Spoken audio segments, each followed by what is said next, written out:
Economía al alcance de todos, donde los números cuentan su propia historia. Un espacio digital para analizar los temas más relevantes de la economía nacional y su impacto en la vida de los colombianos, bajo la conducción de Sol Suárez Caramillo. Bienvenido. Hola, muy buenas tardes, bienvenidos a este programa Economía al alcance de todos, donde los números cuentan su propia historia. Bueno, con todo lo que ha pasado en el país, no solamente en los últimos 2 años, sino pues también en la última semana, decidimos hacer este programa de seguir revisando y seguir metiendo los ojos, la lupa en el tema de la salud, de cómo están los pacientes, de si entregan o no los medicamentos, de qué está pasando con el sistema en general, es decir, ¿está asfixiado? ¿Se siguen transfiriendo los dineros que se necesitan o realmente las EPS son las malas del proceso? Pues bueno, todo esto lo vamos a analizar hoy con varios actores, precisamente porque es importante la objetividad en este tema y sobre todo porque no es simplemente alejado de la realidad, es decir, todos nosotros necesitamos que el sistema de salud en Colombia no solamente se sostenga, sino además mejore cada día de pues todas las falencias que encontramos. Pero vamos entonces primero a aterrizar el tema en cifras. El sistema de salud en Colombia en estos momentos es el 6º mejor del continente porque cubre el 95% de la población, es decir, al final Colombia sigue teniendo cobertura, solamente que con muchas dificultades, pero sigue teniendo cobertura. Incluso las personas que ni siquiera están afiliados al sistema pueden ser atendidos en Colombia. Las reformas a la salud o una reforma a la salud sin una planeación adecuada y específica, pues podría reducir la capacidad de atención médica, que es por lo que estamos en este puesto, y adicional a eso, la exclusión de las poblaciones vulnerables, porque de nuevo, hoy cualquier persona puede entrar en nuestro sistema de salud sin ser colombiano y adicional a eso, sin estar afiliado al sistema de salud. Los principales retos de este sistema son el acceso a los servicios, la calidad en la atención, también la escasez del personal médico y la falta de tecnología. Obviamente, si no tenemos los recursos y si el país en total, tanto las fuerzas políticas como económicas, no están encaminados a que esto mejore, pues entonces el simplemente hecho de querer cambiarlo todo, pues hace que nos devolvamos muchísimos años hacia atrás y Colombia, ya hemos visto, es un país que, aunque es resiliente, se toma muchos procesos para poder avanzar y poder desarrollarse como país. El presupuesto del sistema de salud inició con un déficit estimado cerca de 9.2 billones de pesos. El acceso de servicios de salud es cada vez más difícil, las quejas aún siguen aumentando y superaron, si comparamos de un año a otro, cerca del 20% del 2023 al 2024 y por supuesto el 2025 siguen aumentando y las tutelas por falta de atención en salud también aumentan, más del 25% frente al 2023 en 2024. Adicional a eso, la principal deudora es la nueva EPS de todas las deudoras, porque recordemos que casi todas están intervenidas, pero esta está con 3.1 billones de pesos, le sigue Sanitas con 985.000 millones de pesos y Famisanar con cerca de 526.000 millones de pesos. La deuda de las EPS con las clínicas y hospitales supera los 18 billones de pesos y aquí es donde empieza el tema. ¿Por qué no les están pagando? ¿Qué es lo que está asfixiando al sistema? ¿Qué es lo que no se está irrigando o no se está dando por parte del gobierno? Todo eso ya lo vamos a analizar. Y las EPS privilegian los pagos de la clínica de integración vertical según la ADRES. También vamos a hablar con la ADRES, vamos a ver qué es esto, qué significa una clínica de intervención vertical y por qué entonces están privilegiadas. En general, vamos a ver si todas las falencias o los defectos que hoy tiene el sistema venían hacia atrás y de verdad son históricos o realmente ha pasado algo en estos 2 últimos años que nos tiene al borde del nerviosismo porque se trata de la salud de todos nosotros, de la vida de los colombianos. Así entonces, le doy paso a mi compañero Carlos Grosso y vamos a ver los indicadores de hoy. Mire, traigo hoy ranking mundial de los países con el mayor gasto en salud como porcentaje del PIB. Esto en el año 2021. Lo saqué de estatista.com. Mire, Estados Unidos gastó en el año 2021 el 16% de su PIB en salud. Alemania el 12.7%, Francia el 11.9%, Japón el 11.5%, Austria el 11.4%, Reino Unido 11.3% y con el mismo 11.3% Suiza.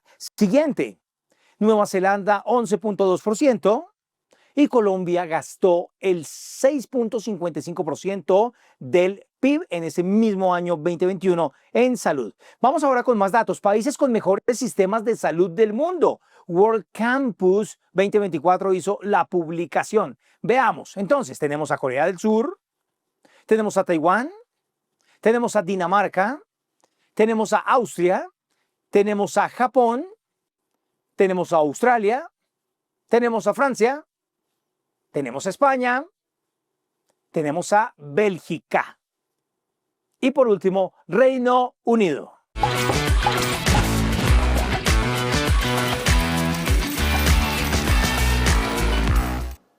Y como este es un programa extenso y además tenemos 3 invitados muy especial, como siempre yo les he dicho a ustedes, los más idóneos en el tema precisamente para aterrizar esto, no voy a hacer más preámbulo y los voy a anunciar, a presentar para que ustedes lo vean y además los voy a leer sus cargos para hacerlo suficientemente precisa. Tenemos entonces a Néstor Álvarez, él es vocero de pacientes de alto costo. Señor Néstor, bienvenido, muchísimas gracias. Gracias. Tenemos a Julián Niño, él es el Contralor Delegado para el sector de salud. Señor Contralor, muchísimas gracias por estar acá. Y también tenemos de manera virtual conectados a Juan Carlos Giraldo, perdón. Juan Carlos, espero también verlo ahí en una pantallita, ya me lo van a mostrar. Juan Carlos, ¿cómo está? Él es representante del gremio de la Asociación Colombiana de Clínicas y Hospitales. Muchísimas gracias por estar con nosotros. Gracias por la invitación. Bueno, entonces empezamos de manera aquí presencial en nuestro escenario y yo sí les quiero decir, o sea, la primera pregunta es general para los 3, quiero que ustedes me den como un bosquejo de preguntarnos algo muy puntual y es que la gente hoy en redes sociales, en medios de comunicación, en los pasillos y en todo el tiempo nos dicen, a ver, esto realmente que está pasando con el sistema de salud hoy, ¿es histórico o no es histórico? ¿Es culpa de este gobierno o no es culpa de este gobierno? ¿Ustedes qué opinan? Y como ustedes vieron en cada uno de sus cargos, pues quisimos traer personas, sobre todo a la Contraloría General, porque es una entidad totalmente objetiva, que adicional a eso pues se encarga de hacer estudios, entonces todas las referencias que vamos a sacar de la Contraloría es exactamente con números, con estudios, basados en realmente lo que está pasando y no es simplemente una opinión. Pero entonces empecemos.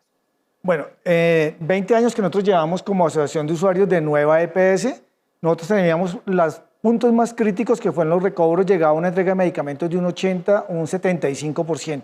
Hoy podemos decir que la entrega de medicamentos está en un 50%, lo que hace la situación muy crítica para patologías crónicas porque ya no es un mes de faltante, 20 días, son 1, 2, 3, hasta 4 meses, ya llevamos octubre, noviembre, diciembre, enero, febrero y marzo en pacientes que no han tenido medicamentos para controlar sus patologías crónicas. Eso hace la situación mucho más crítica porque se está generando más hospitalizaciones, más atenciones de urgencias y también un problema de salud mental, que es la ansiedad que genera de las personas que quieren tomar sus medicamentos, pero que no tienen acceso. Y no solamente es el paciente, también están los grupos familiares. O sea, una esposa que tiene a su esposo con cáncer, que lo ve que no toma tratamiento, que ve que arriesga a su familia, el núcleo, la parte económica. O sea, es un problema que se está desencadenando y es lo que ha hecho que en estos 2 meses todavía esté mucho más crítica la situación porque el indicador se sigue deteriorando. 2025 entonces se ve mucho peor que los otros 2 años. Sí, totalmente. Bueno, para nosotros, claramente, desde nuestra órbita del control fiscal, lo que nosotros hacemos es una vigilancia y un monitoreo al uso adecuado de los recursos del sector salud. La Contraloría, en estos 2 años, en cabeza del Contralor General Carlos Hernán Rodríguez, ha definido unas líneas de trabajo muy importantes buscando garantizar siempre que los recursos del sector sean utilizados en lo que se debe utilizar. Por eso hoy en el 25 y lo que hicimos en el 24 se desplegaron una cantidad de tareas alrededor de esa vigilancia, acudimos a todos los mecanismos que por ley podemos hacer, buscando poder tener como una visión objetiva de lo que está pasando en el sector, específicamente del uso de los recursos. Nosotros pronunciamientos alrededor de otras situaciones no hacemos, precisamente por respetar las líneas de nuestra competencia, pero tenemos muchísimas cosas por contarles en el programa de lo que hemos hecho, cómo estamos viendo los retos de este 2025 en términos de seguimiento al uso de los recursos. Precisamente, bueno. Quisiera diferenciar, otra vez, por eso hice la aclaración de que ustedes están basados en estudios, en auditorías, claro. Entonces, quiero saber, por ejemplo, resultados 2024 a 2025. Bueno, nosotros tenemos unos resultados contundentes que los hemos socializado en las últimas semanas. Nosotros tenemos ya 522 procesos de responsabilidad fiscal por más de 11 billones de pesos. Tenemos 111 imputaciones de responsabilidad fiscal por cerca de 500.000 millones de pesos, 41 fallos de responsabilidad fiscal por más de 540.000 millones y un resarcimiento a través de los mecanismos como cobro coactivo de más de 185.000 millones. El año pasado tuvimos unos seguimientos muy importantes. Uno, el seguimiento a las EPS en intervención o en medidas para administrar. Ahí generamos 12 alertas muy importantes. Y desde el seguimiento permanente a los recursos del FOMAC, ustedes saben que desde el año pasado FOMAC cambió su modelo de atención, también la Contraloría generó 5 alertas muy importantes Eso se va a continuar este año. La idea es que la Contraloría pueda seguir en esa ruta de ir vigilando y con esas medidas de control fiscal, ojalá poder reencauzar que los recursos de la salud se destinen específicamente a lo que la ley ordena. En los resultados de esas auditorías vimos, pero quiero que ustedes se los cuente a los usuarios digitales, y vimos que pues, hay unas que comprometen a las EPS. Ahorita ustedes si quieren me menciona una o dos, pero también se está comprometiendo al Estado Nacional precisamente porque no está irrigando los recursos que se deben irrigar. Entonces, quisiera que nos dé como los dos frentes y los dos panoramas. Claro, vamos a segmentar la pregunta. Digamos, en lo que hacemos de control fiscal, sí, efectivamente el año pasado liberamos unos documentos, entre esos la actuación especial de fiscalización. Esa actuación se dio para la vigencia 2020, que es la vigencia de la pandemia. Allí identificamos hallazgos por más de 6 billones de pesos, entre esos un uso diferente de la UPC por más de 5.4 billones, uso de presupuestos máximos sin soporte por más de 643 mil millones de pesos, y una cosa que generó mucha polémica en su momento fueron 40 mil millones de pesos que pudimos acreditar se habían gastado en temas diferentes a servicios de salud, entre esos clases de yoga, tiquetes, gasolina, entre otros, que generaron en la opinión pública un debate alrededor de lo que había encontrado la Contraloría General de la República. Además de eso, lo que te digo, el seguimiento permanente a las EPS en intervención, hoy ya en manos de las intervenciones, este año más de 30 o aproximadamente 30 millones de afiliados están en EPS en intervención, y ahí vamos a estar haciendo un seguimiento. Y además, obviamente, ir al ritmo de las denuncias. Nosotros tenemos los mecanismos de denuncia para lo que ha sacado los medios de comunicación alrededor de préstamos con entidades bancarias, bueno, y todo lo que hemos tratado de diseñar para que estemos cerca a la realidad de lo que pasa en el sector. Y con respecto a la financiación del sector. En ese aspecto, digamos, la Contraloría este año va a ser parte de las mesas donde se va a tratar de abordar nuevamente el tema del financiamiento del sector. Nosotros hoy lo que hacemos es una vigilancia del uso de los recursos. Nosotros no nos pronunciamos de fondo en aspectos presupuestales, pero la idea es que la premisa para la Contraloría General de la República es que las cuestiones del sector salud deben ser plenamente cubiertas por, digamos... por la vigilancia de la Contraloría, por supuesto que sí. Claro, por nosotros, pero hablo del tema presupuestal, del financiamiento del sector. Digamos, es una responsabilidad constitucional del Estado garantizar que los ciudadanos, en teoría, tengan acceso a los bienes y servicios alrededor del sector salud que requieran para su recuperación de la salud. Muy bien, señor Juan Carlos, quiero saber su opinión. Sol, usted hacía una pregunta que es muy valiosa. Aquí hay que recordar la historia. Mire, en los últimos años nosotros, en este momento, este sería el cuarto intento formal de reforma. Pasamos por 4 intentos de reforma, por una emergencia social, por sentencias grandes como la 760, por una ley, incluso por una pandemia. ¿Eso qué significa? Que hemos estado hablando sobre las disfunciones del sistema desde hace mucho tiempo. En ese sentido, la respuesta es: aquí hay un problema crónico. Pero ese problema crónico se ha agudizado.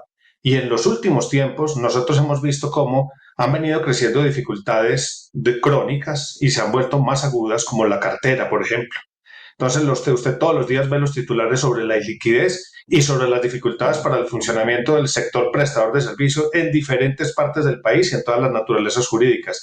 Hay dificultades contractuales, hay una conflictividad que crece entre los diferentes agentes. Y alrededor de toda esa problemática, nosotros como sector prestador, hospitales, clínicas, prestadores, ambulatorios, domiciliarios, de todas las naturalezas, pues seguimos haciendo el esfuerzo por mantener abiertas las puertas, por seguir actualizándonos, por atender correctamente a los pacientes, pero sentimos, Sol, y con esto cierro esta parte, sentimos que todo el sistema está a los hombros nuestros. Es decir, que tenemos muchas dificultades, que tenemos muchas responsabilidades y que los llamados de auxilio que estamos haciendo no están produciendo los resultados. Le hemos escrito, hablando ya en presente, al gobierno nacional, contándole todo este diagnóstico, diciéndole los números y pidiéndole protección para que nos ayuden a seguir cumpliendo nuestra misión institucional.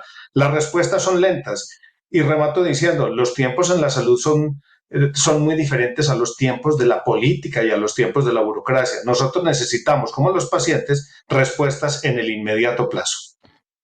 Juan Carlos, pero yo quiero contrapreguntarle, y es que entiendo que los tres tengan su posición, pero yo sí quiero es que al final desmentir o no desmentir o darle la razón a la gente que todos los días como periodistas nos preguntan, pero venga, es que los medios son los que están informando mal, es que no es cuestión de este gobierno, es que esto viene desde hace muchísimo tiempo, es que lo que está haciendo este gobierno es salvando. Entonces, ustedes son los expertos, yo quiero que por favor me respondan, ¿es cierto o no es cierto que finalmente en este proceso o hoy se está deteriorando mucho más el sistema de salud o definitivamente sí?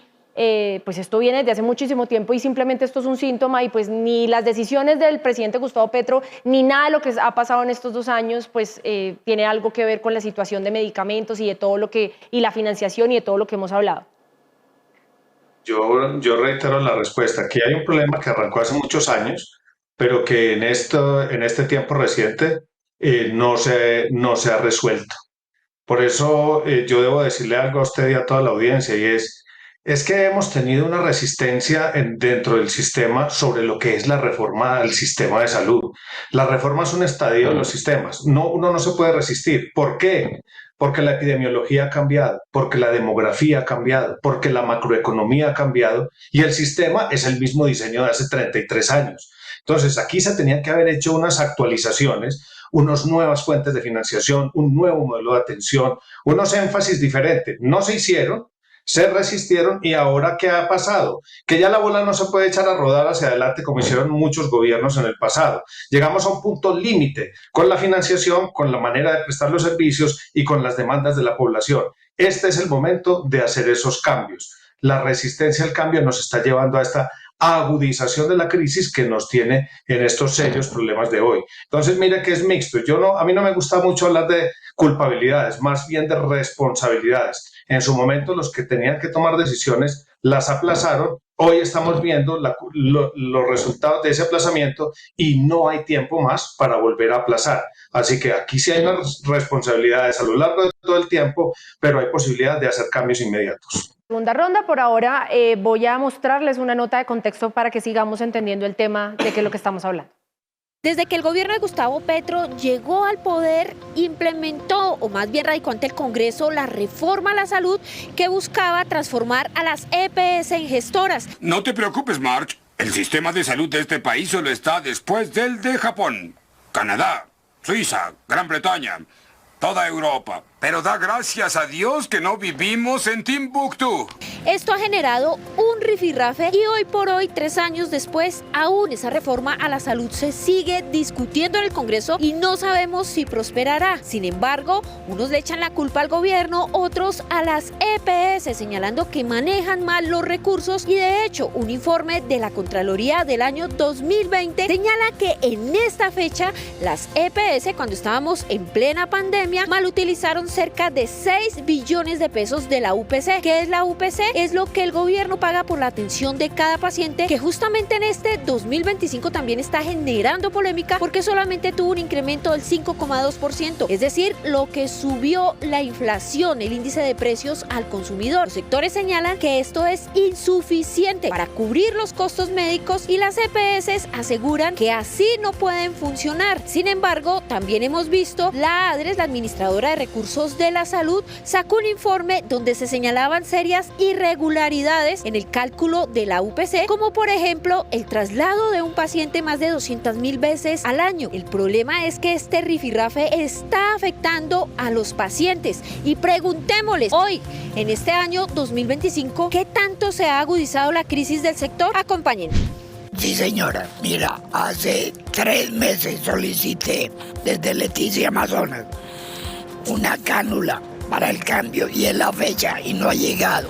Ahorita me tienen que intervenir por urgencia porque se está cerrando. Especialmente al tratar con especialistas, porque hay que ir a pedir la cita, que la autoricen, luego que vaya a pedir otra vez la cita, entonces, y los medicamentos, mucha pérdida de tiempo. Sí, claro, desde hace como un año para acá se ha venido agudizando entre más. Cuando van a hacer las reformas, entonces de ahí para acá, los de las EPS pues están diciendo que le están quitando mucho dinero y no pueden atender a los pacientes como debe ser. siempre la clase baja, la clase menos favorecida es la que lleva del bulto, digámoslo así. No cumple con las órdenes. Los médicos acá le dicen a uno, venga dentro de 3 meses, y uno lleva la orden a Leticia y de Leticia no le dan la orden. Pero ¿cuál es la real solución para la crisis que enfrenta el sistema de salud? ¿Será aumentar los recursos y también que las EPS lo sepan administrar? Dejemos que sean los expertos quienes nos respondan. ¿Es una discusión política o es una discusión técnica? Si es una discusión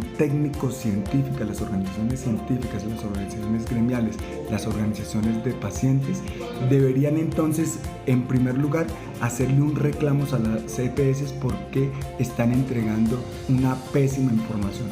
Desde el año 2022 la sostenibilidad del sistema se ha tornado preocupante, producto del desbalance entre la definición y la necesidad de recursos para su óptima financiación. Lo cierto es que en la reciente mesa de crisis de la salud se reveló que más de 9.000 servicios fueron cerrados a nivel nacional, lo que está dificultando la atención de los pacientes. Más de 4 millones de usuarios tienen problemas para acceder a los medicamentos y también el personal médico, la mayoría de ellos están por contratos de prestación de servicio y al 15% del personal médico le han pedido reducir sus salarios por cuenta de la crisis que atraviesa el sector, lo que está haciendo cada vez menos accesible la atención en el sector salud. Soy Marta Olaya para Economía al Alcance de Todos, donde los números cuentan su propia historia.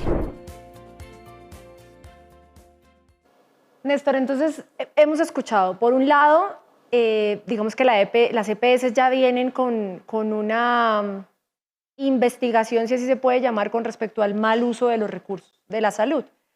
Esto, pues, por supuesto, lo ha abanderado el presidente Gustavo Petro y por eso se supone, o eso respalda todos los cambios que él lo quiere hacer. Pero, pues, por otro lado, también vemos que efectivamente, al parecer, se está asfixiando al sistema de salud y, como usted lo mencionaba y lo veíamos en la nota, pues se está agudizando los problemas porque no hay esos recursos. Yo quiero que con esos dos contextos, tanto el privado como el público, porque hoy ya no solamente está fallando uno, sino están fallando los dos, entonces, ¿cuál es el mayor riesgo, el latente que tienen hoy los pacientes? Es decir, ¿a qué estamos enfrentados? Estamos enfrentados es que hay una realidad, es una carga de enfermedad. Hay unos pacientes enfermos que demandan servicios, que demandan medicamentos para control de sus patologías.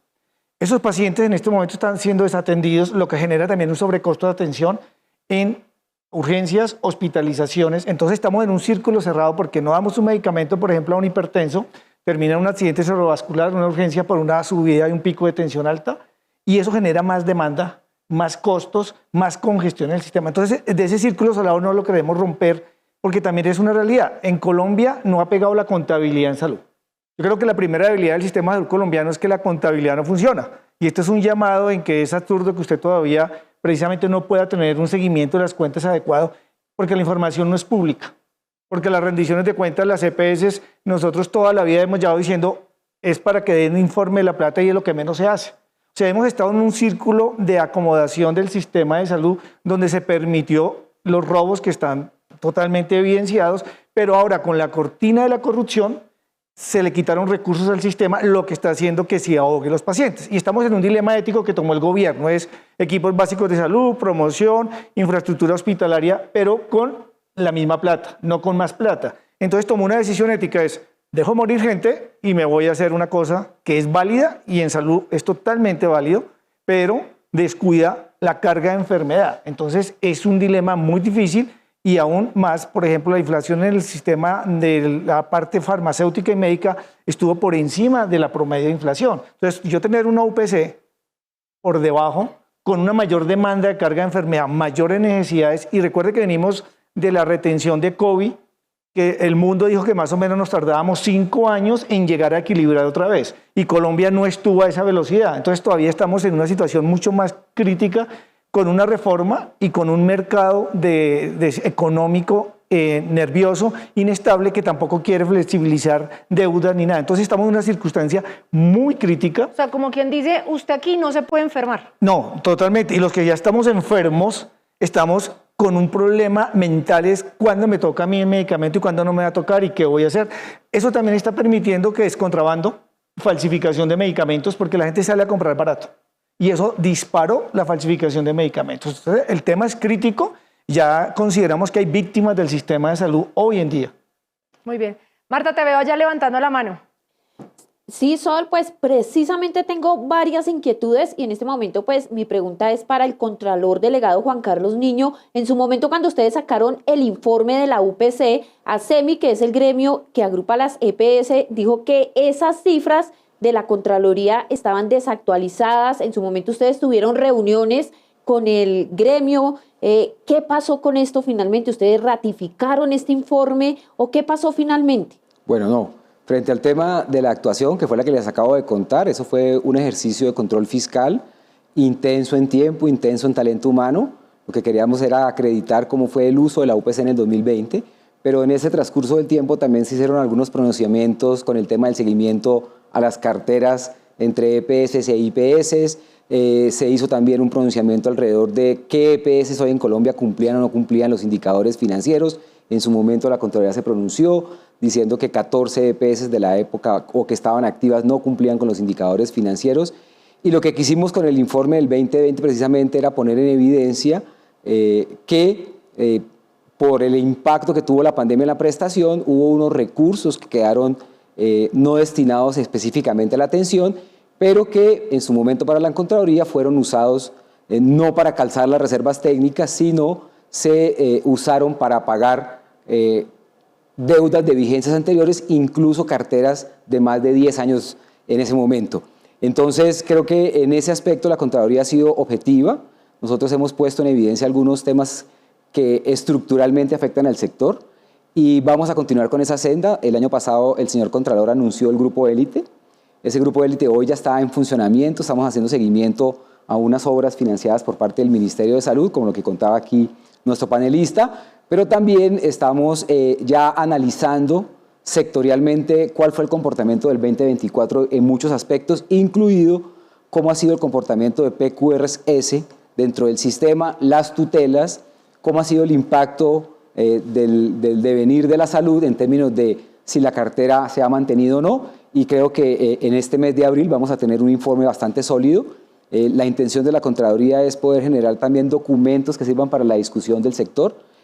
Precisamente, como les comenté, esta semana vamos a ser parte de la mesa que mandó la Corte Constitucional para el cálculo de la UPC. Ahí estaremos escuchando los diferentes actores para tener una posición y también contarles que le estamos haciendo un seguimiento a la reforma, ¿sí? En términos de los impactos fiscales que pueda tener esa reforma, cómo son los modelos de transición, cómo se van a garantizar algunas situaciones financieras de modelo a modelo, y la idea es que nosotros podamos estar ahí muy oportunamente pronunciándonos frente a los retos que va a tener esa reforma.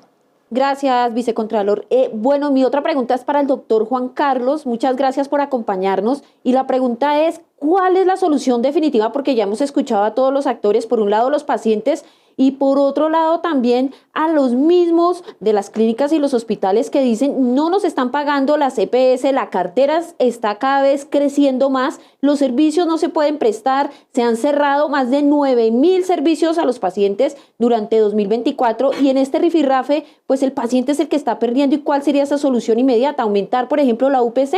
Marta, ahí hay muchas cosas. Una sola respuesta no va a resolver todo el asunto, pero yo le digo varias cosas. Lo primero, le hemos dicho al gobierno, hay que implementar un plan extraordinario de liquidez. El giro directo fue una medida ampliada hasta el régimen contributivo en el año pasado, pero a pesar de que va en el sentido correcto, se quedó incompleta. El gobierno tiene que aumentar los porcentajes mínimos, tiene que reglamentar el porcentaje de administración de la UPC, tiene que hacer una nueva fase de liberación de reservas técnicas y qué bueno aquí que el Contralor acompañe esa iniciativa, sobre todo para pagar las carteras que efectivamente están vencidas.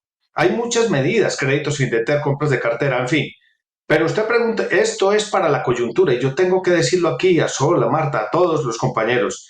No es solamente hablar de la reforma es una expectativa, pero la coyuntura es una realidad. Esta coyuntura se tiene que tratar y se tiene que tratar con otros recursos para poder pagar esas deudas y permitir que el sector pueda seguir operando. Pero si usted me pregunta una respuesta, que le quiera que le dé una respuesta para mejorar este asunto en el futuro inmediato, yo le diría, además es una respuesta que nos va a convocar a todos. Ustedes lo mostraban ahora, ¿cuánto está gastando Colombia como porcentaje del Producto Interno Bruto en salud. Las cifras dependen. En OSD, por ejemplo, nosotros estamos gastando 8.1% y el promedio de los países de ese grupo es de 9.1%. En otros estudios están en 10 y nosotros estamos alrededor de 7.7%. Yo creo que nos podríamos encontrar si como país nos ponemos un propósito de sociedad, hay que incrementar el gasto sanitario en un punto del PIB dentro de los próximos 10 años, un plazo de 10 años. Esos son cerca de 17 billones, sería 1.7 anuales, y con ese crecimiento de la bolsa global de recursos en el sistema, ahí cabría más UPC, ahí cabría más atención primaria en salud, mejores tarifas, mejor remuneración para el talento humano en salud, mejores modelos de atención. Yo creo que aquí hay un problema redistributivo que no se va a arreglar solamente con unos agentes quitándole a otros.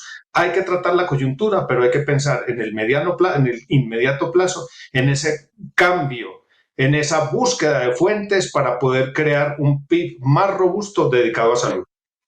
Señor Juan Carlos, sigo la siguiente ronda empezando con usted y pues obviamente retomando esa respuesta que acaba de dar, pero al final, es decir, cuando nosotros hablamos técnicamente, y por eso nos encanta hacer este programa para que sea de manera objetiva, nosotros revisamos y decimos, bueno, mire, podemos estudiar esto, podemos evaluar esto, es decir, todavía seguimos con la pelea de cómo se calcula la UPC. Entonces, en ese sentido, mi punto es, aquí más allá del tecnicismo y de los estudios, porque finalmente Colombia creo que sí es robusta en el tema de cómo hacerlo, el tema es querer hacerlo. Aquí falta voluntad política o convencer a ciertas personas o revisar entonces cómo se muestran las pruebas y si somos amigos de quién. Es decir, para poder entender la situación de esa solución que usted da a mediano plazo, más allá del tecnicismo de saber qué se debe hacer, ¿cómo lo hacemos? ¿A quién buscamos? ¿A quién convencemos?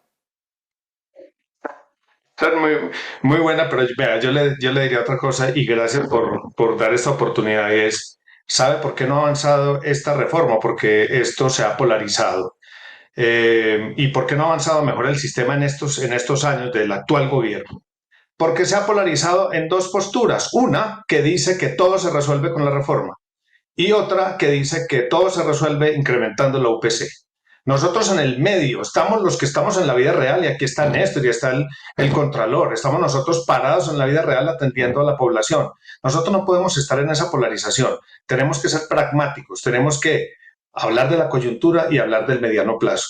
Mire, yo creo que proponiendo conceptos como ese que le acabo de mencionar, del crecimiento del PIB, usted va a encontrar, le puedo sacar 5 o 6 conceptos que son, digámoslo así, no polarizantes, en los que todos vamos a estar de acuerdo. 1, que la competencia se dé por calidad. 2, que crezcamos el Producto Interno Bruto. 3, y este es muy para este programa, que no sigamos inventándonos fórmulas para incrementos que no tienen nada que ver con la operación real. Mire, aquí no tenemos un índice de precios al productor y estamos hablando de UPC a ciegas, pero no tenemos estas otras herramientas. Y así hay 3 o 4 cosas grandes en las que todos vamos a estar de acuerdo. Hay que hacer un gran esfuerzo. Ahora que, por ejemplo, vamos a la Comisión Séptima nuevamente, ojalá ya se pueda dar esta conversación y encontremos esos puntos. Y quiero recoger algo que dijo Néstor. Yo no creo que no haya pegado la contabilidad.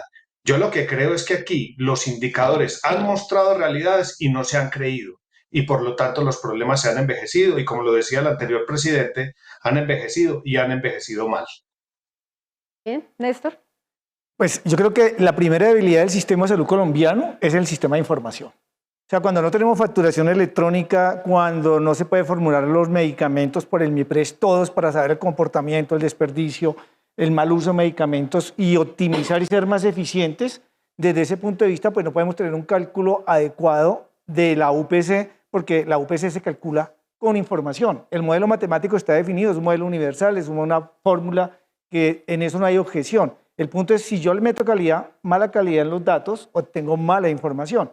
Entonces, por ejemplo, la disculpa que dijo el gobierno es que hay una EPS que la frecuencia estaba disparada, pero si es una EPS que posiblemente prestó mejor atención, pues va a tener mejor frecuencia. A una EPS que negó más servicios, pues va a tener menor frecuencia. O sea, aquí el problema es la transparencia. El país no tiene un sistema de información, no hay facturación electrónica, no es pública la información, usted no consigue absolutamente ni precios, ni contratos, absolutamente nada. Entonces yo creo que el país no avanza, así le pongamos el doble del presupuesto y del PIB, porque siempre va a ser más corrupto. Y ahí es la parte de la reforma a la salud. La reforma a la salud plantea la división de la plata como en 2 canales fuertes, atención primaria y atención de segundo y tercer nivel con las gestoras, y una atención primaria por medio de las CAP, que aproximadamente serían más o menos 1000.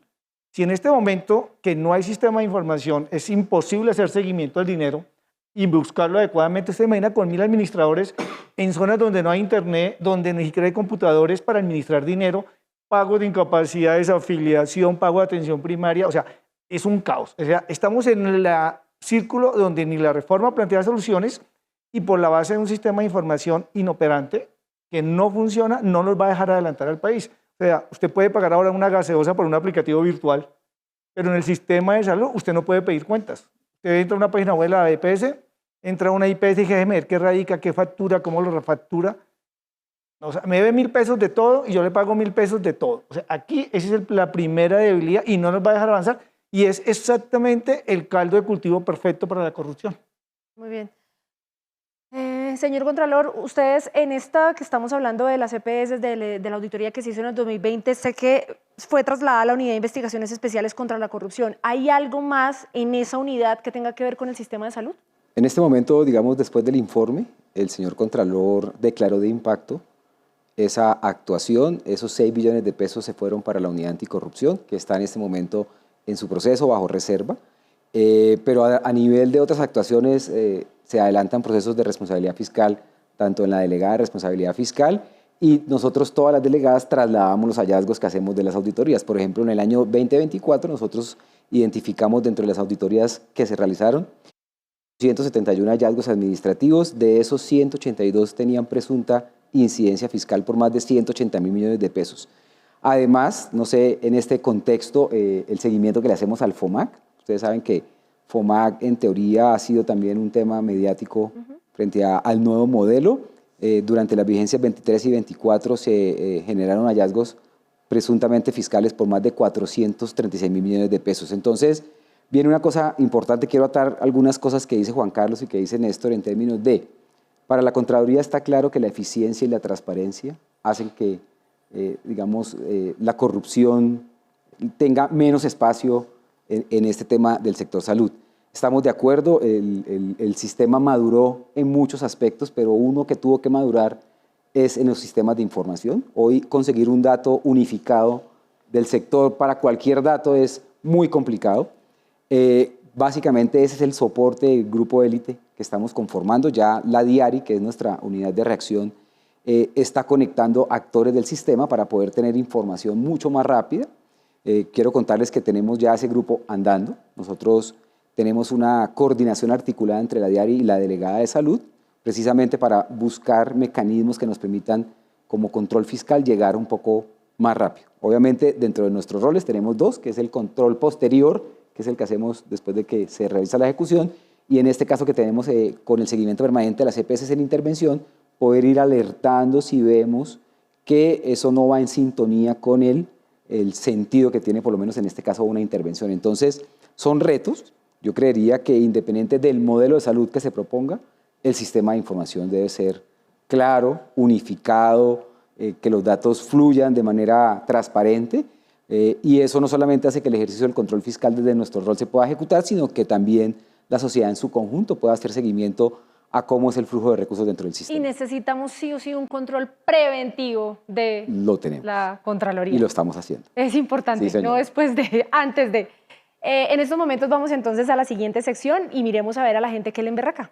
Que Colombia tiene un buen sistema de salud, dice la gente, pero otras personas también se quejan porque para pedir una cita con especialista se demoran mucho tiempo en asignarla, entre otras opiniones del público. Hoy queremos preguntarle a los colombianos si les emberraca el sistema de salud que tenemos hoy. Acompáñenme. Todo. Yo soy paciente y soy médico, no entregan medicamentos, no hay adecuada atención a medicamentos, a los médicos no se les permite formular lo que el paciente necesita porque entonces está el patrón EPS a decirle no, estás saliendo, no, estás por fuera de todo. Como médica, ¿cómo estás en tema salarial? Fatal, nos deben 4 meses.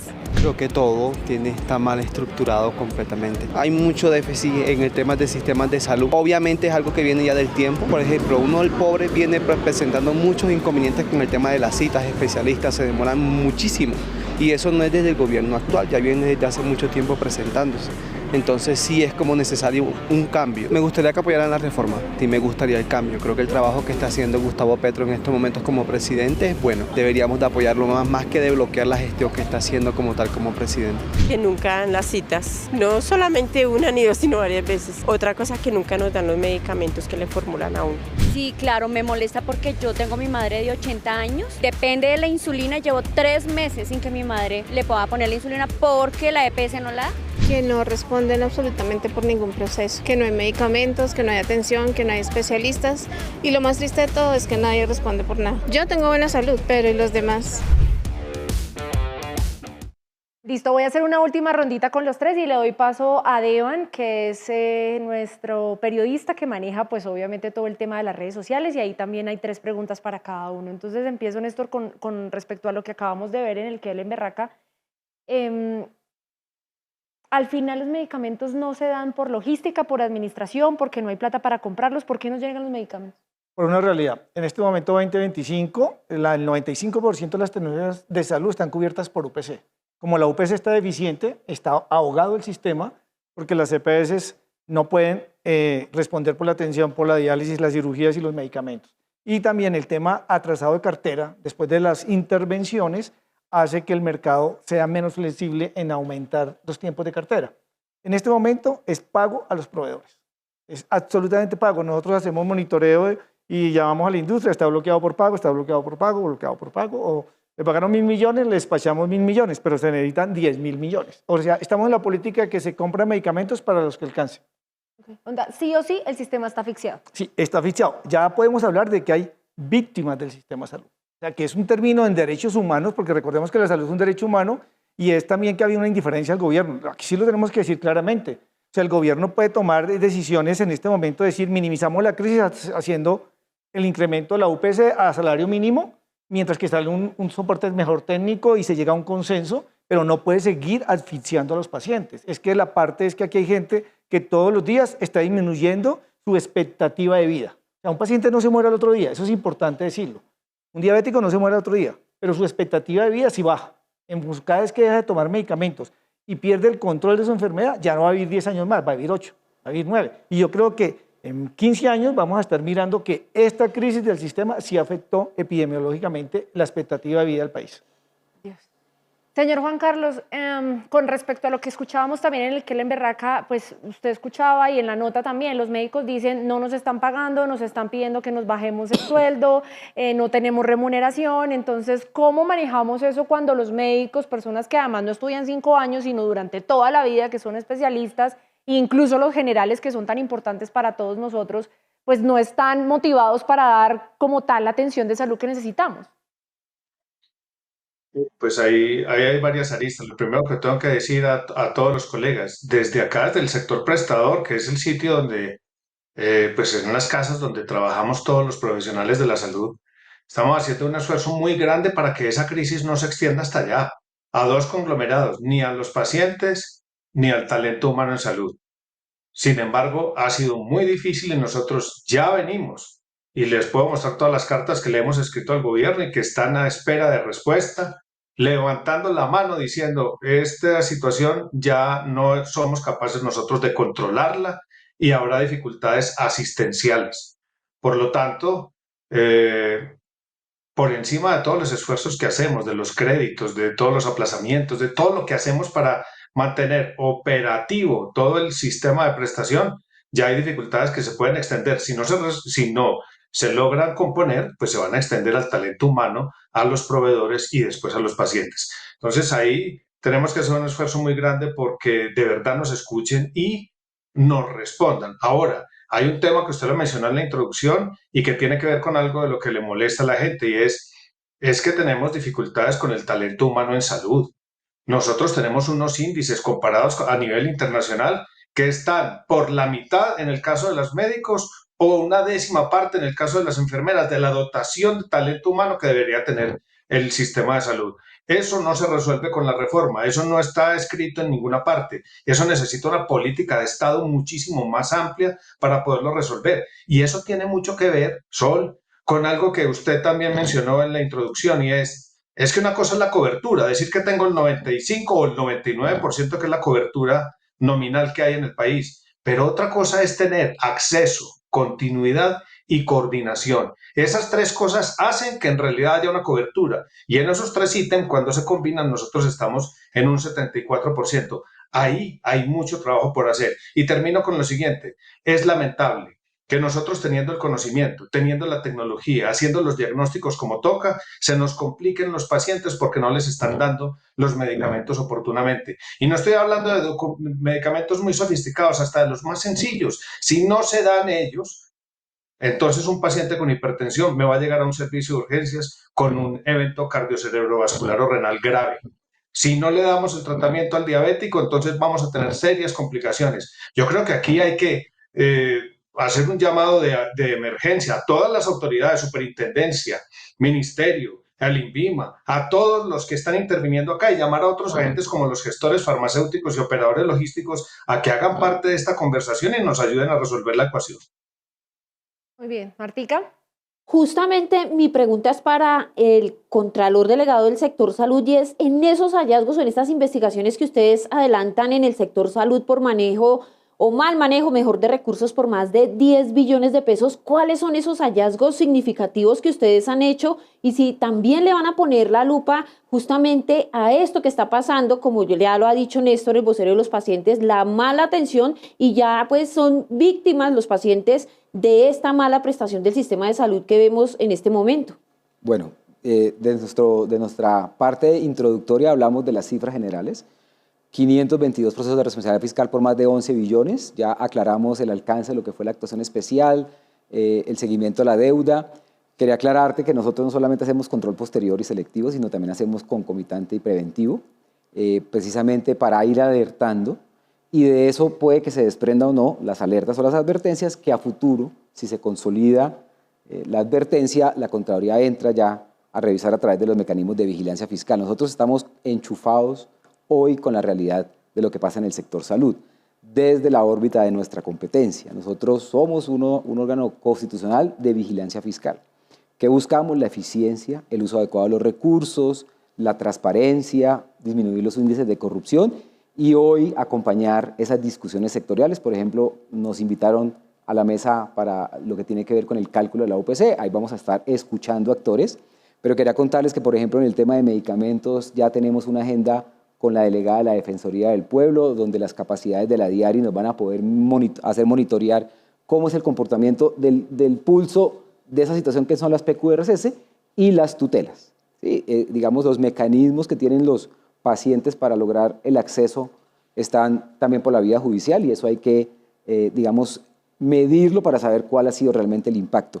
Nosotros hacemos un llamado siempre, es que creemos que no solamente la discusión es el tema puro de financiamiento, sino también del uso adecuado de los recursos. Creemos que ese balance entre un sector bien financiado y un sector que use eficientemente los recursos nos puede dar el parámetro, porque la discusión hoy solamente gira en torno a si es o no suficiente el recurso.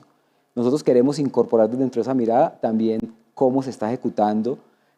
Juan Carlos planteó una cantidad de temas estructurales que se han venido hablando, el tema tarifario, el tema de regulación de algunas tecnologías, cómo se incluyen o no en los planes de beneficios, cómo es el comportamiento de presupuestos máximos, el rol de los actores. Por ejemplo, Superintendencia tiene un rol hoy fundamental en la estructura del sector, hoy en manos de la Superintendencia a través de las medidas de intervención para administrar, tiene casi 30 millones de pacientes, y aparte es el gran, digamos, garantista de que los actores se comporten adecuadamente.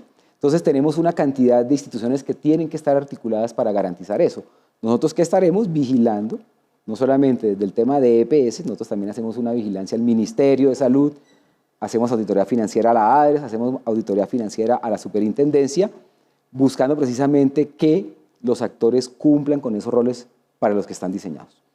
Está bien, Contralor. Yo de verdad no lo quiero meter en problemas, pero quiero aclararle en este programa que es que las IAS al final es como la salvación que tenemos. O sea, porque durante 2 años hemos venido diciendo, no, es que efectivamente las instituciones sí son robustas, las instituciones hay que respetarlas, las instituciones están haciendo su papel, y cuando aparece la Contraloría diciendo, venga, es que hicimos una auditoría, hicimos estudios y de verdad son serios, entonces pues el país respira como, bueno, hay alguien que está vigilando y hay alguien que está ahí, pero sí definitivamente se necesita que hayan resultados más rápidos porque se nos acaba el tiempo y como estamos hablando en todo el programa, entonces se desfinancia, no llegan los medicamentos, no llegan los recursos y pues al final nuestras expectativas están en Contraloría, ¿qué está pasando? Y aquí tienen que estar, y no solamente nosotros, la Procuraduría tiene también unos roles también, importantes. por supuesto. Por ejemplo, la Superintendencia de Salud no creo porque es el mismo gobierno. Nosotros, de los hallazgos que identificamos en el marco de lo que hacemos, también salen algunos hallazgos con incidencia penal, los trasladamos a la Fiscalía General de la Nación, o sea, digamos, claro, el ojo vigilante de la Contraloría sirve un montón,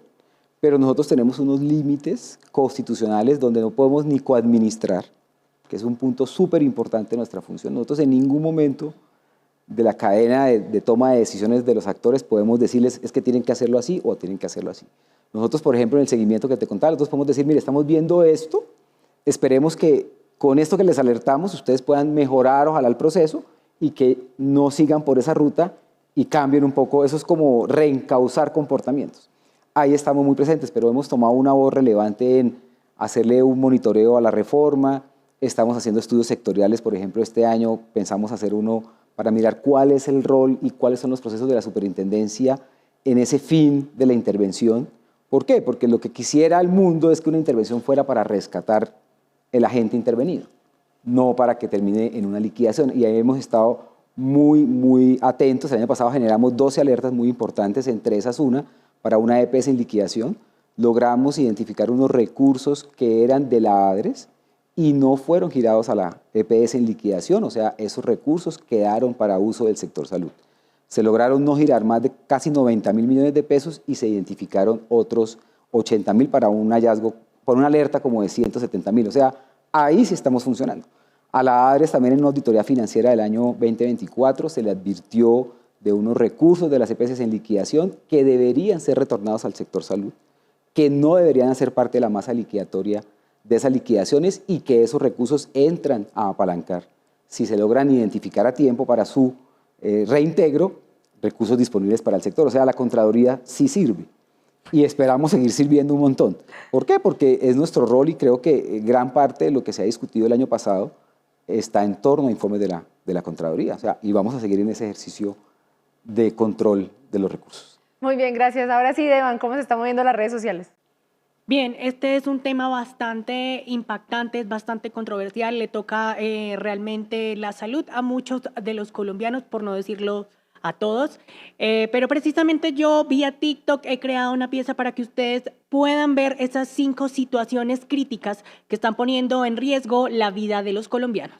El sistema de salud en Colombia parece tener una enfermedad terminal. El CISBEN y las EPS ya no dan abasto y parece que cada vez decaen más. Por eso hoy traigo las 5 razones por las cuales los colombianos se están muriendo. Número 1, la falta de medicamentos es esa herida que no sana. El desabastecimiento se ha convertido en el peligro más temible de todos los usuarios en Colombia. Y esto básicamente se debe a la falta de materia prima o el incumplimiento de requisitos legales. Número 2, el tratamiento de las enfermedades huérfanas. Aproximadamente más de 9.000 pacientes están esperando esa respuesta al tratamiento de sus enfermedades extrañas y aún no reciben respuesta. Número 3, no hay infraestructura ni personal. Esto se debe a la falta de inversión, planeación y transparencia por parte del gobierno, que básicamente hoy vienen reflejándose en los problemas que tenemos en el sistema de salud actual. Número 4, no hay citas. Al no haber personal quien atienda a tanta gente, no hay citas. Y precisamente hay muchos usuarios que necesitan esa atención médica inmediata y los agendan dentro de 3 meses en adelante. Número 5, la negligencia médica. Parece que la corrupción dentro de los hospitales y clínicas siguen haciendo de las suyas, pues se siguen lavando las manos con los usuarios, dejándolos morir prácticamente en una sala de espera. ¿Amanecerá y veremos o no alcanzaremos? Déjenmelo saber aquí en los comentarios. Bien, también lanzamos preguntas importantes a través de Instagram. Esta pregunta en este caso dice, ¿está de acuerdo con que el sistema de salud en Colombia cambie? Sí, queremos volver al seguro social, votó un 17%, hay que hacer algunos cambios, un 42%, y así como está bien, un 42% también. Vamos ahora con las preguntas. Esta primera pregunta va para el señor Contralor, encargado del sector salud. En términos de transparencia, en rendición de cuentas, ¿Cómo evalúa el manejo de los recursos destinados al sistema de salud? Porque siguen existiendo falencias abismales, pregunta Tania Alonso.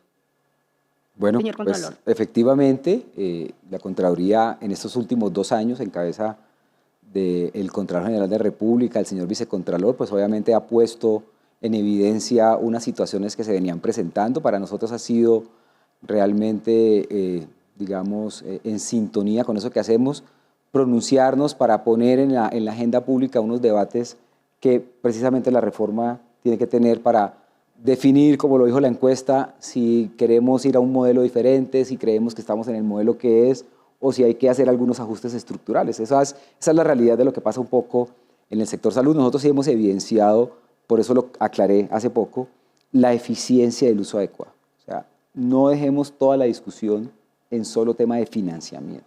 También tenemos que entender que hay una cultura de la corrupción arraigada dentro del sector salud, precisamente porque los sistemas de información y la transparencia de los datos no es una política en torno a lo que el sector requiere.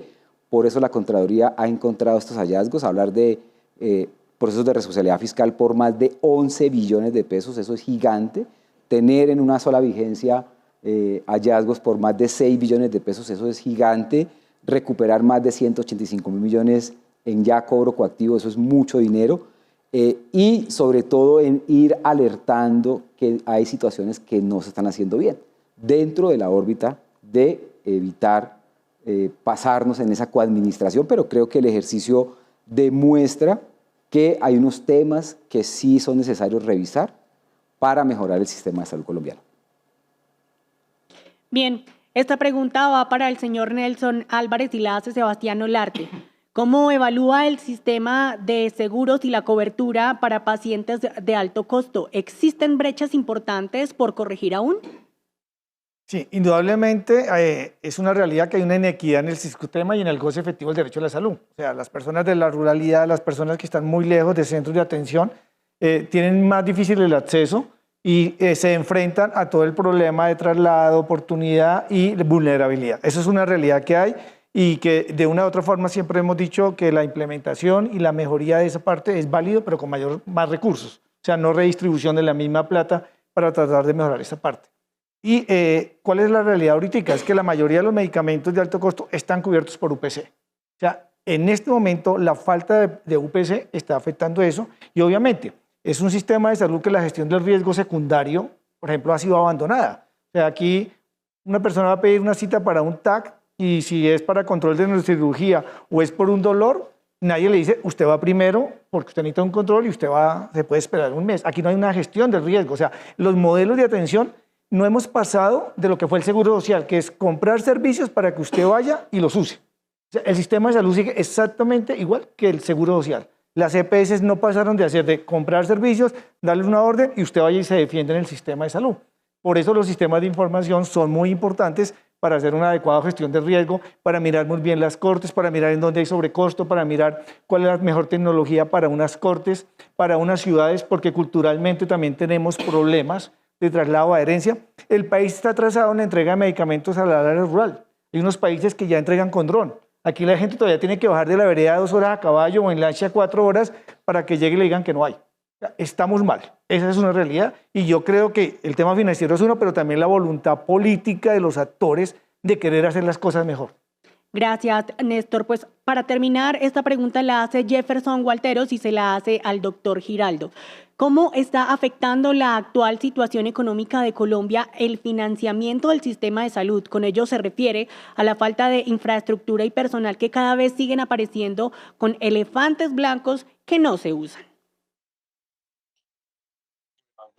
Jefferson, una parte ya yo había mencionado algo que tiene que ver con el talento humano en salud y reitero, nosotros tenemos que hacer una verdadera política de fomento de ese talento humano para que haya no solamente el número suficiente de profesionales auxiliares y técnicos, sino que tengan las capacidades y las competencias adecuadas para el momento que vive el sistema de salud. Lo segundo, con respecto a infraestructura, nosotros hemos avanzado en infraestructura, hemos avanzado en dotación y hemos avanzado en calidad. Usted puede mirar los rankings internacionales y ve cómo hay rankings que son muy colombianos. En el último Newsweek hay 50 instituciones nuestras En los de Statista y otras fuentes, casi la mitad de los de Latinoamérica son instituciones élite colombianas. Pero en lo que tiene toda la razón es ese acceso o esa infraestructura privilegiada no está en todas partes. Hay una desigualdad, hay unas áreas que necesitan mejores accesos, hay que tener más telemedicina, hay que tener más atención domiciliaria, hay que tener más atención ambulatoria, es decir, evolucionar en la manera de atender a la población. Y con eso yo abundo en algo que mencionó Néstor, y es, yo creo, y lo diré como mi comentario final, no es solamente hablar de plata, de dinero y de economía dentro del sistema de salud. Nosotros como médicos, como profesionales de la salud, sí quisiéramos que pudiéramos volver a hablar de salud, de verdad, hablar de calidad, hablar de mejores desenlaces, hablar de resultados sanitarios y de seguridad, hablar de humanismo, de agregación de valor. Todo eso para poderle dar una mejor atención a la población. De eso no se está hablando, de los modelos alternos para poder cambiar la realidad que tenemos. Yo creo que ahí hay mucho trabajo y ojalá podamos resolver rápidamente estos temas básicos financieros y de diseño del sistema, que yo sé que lo podemos hacer porque tenemos conocimiento y tenemos una base muy avanzada. Si se resuelve eso, nosotros tenemos que volver a posicionar el tema de la salud, hacia dónde debemos avanzar, qué vamos a hacer con el reto del envejecimiento y la demografía, qué vamos a hacer con la cronicidad de las enfermedades, cómo vamos a avanzar con todas esas patologías que están llegando y con las otras que no estamos tratando bien. Esa tiene que ser la conversación real del sistema de salud, no solamente la que estamos hoy teniendo, que como dicen ustedes, corresponde a un sistema que está funcionando o que está en decadencia. Muy bien, el tiempo se nos acabó, tenía muchas más preguntas, pero es necesario ya también en digital pues decir chao. Muchísimas gracias a los tres por estar acá, por confiar en este programa. Obviamente esto va a tener parte 2, parte 3, entonces esperamos que ustedes vuelvan y nos visiten para poder hacer un seguimiento de todo esto y saber, bueno, al final, qué hacemos como país, como usuarios, como, bueno, en fin, como pacientes. Muchísimas gracias a todos por estar acá.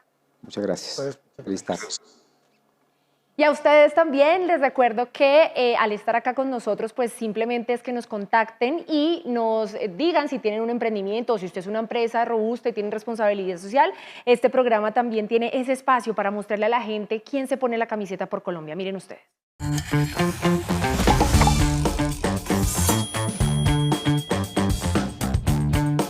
Hablemos de emprendimiento. Estoy con Nicolás Sánchez. Él es gerente de Pink Plus, ropa para damas de tallas grandes. Llevamos 8 años en el mercado. ¿Cómo les ha ido? Bien, bien, gracias a Dios. Mira que el mercado de tallas Plus ahorita en las mujeres se ha incrementado bastante, que no solamente las tallas regulares o las tallas que está acostumbrada la sociedad se pueda vestir a la moda o diferente, sino que todas en general, todas las tallas. Bien, ¿de qué fue la idea de emprendimiento? Un negocio familiar con mi esposa, que mi esposa es gordita y ella pues no encontraba ropa, sino solo era como muy señorial, como algo muy básico. Ella dijo, no, o sea, a mí me gusta vestirme diferente, a la moda. Bien, momentos difíciles a la hora de emprender. El músculo financiero que necesita uno como empresario. Los bancos casi no dan facilidad, ni el gobierno, ni el distrito, ni nada, entonces es muy complejo. Nosotros comenzamos en el sector de San Victorino, vendiendo blusitas, se acababan un día y tocaba ir a surtir otra vez a la casa y volver a coser y cortar, y así. Ya llevamos aquí 8 años y ya tenemos nuestro punto físico acá en Neocentro. Pink Plus Size en Instagram, raya al piso, by Juliana Gómez, y nuestro WhatsApp es el 313-373-4969. Que muchas gracias y que por favor nos sigan en nuestras redes sociales.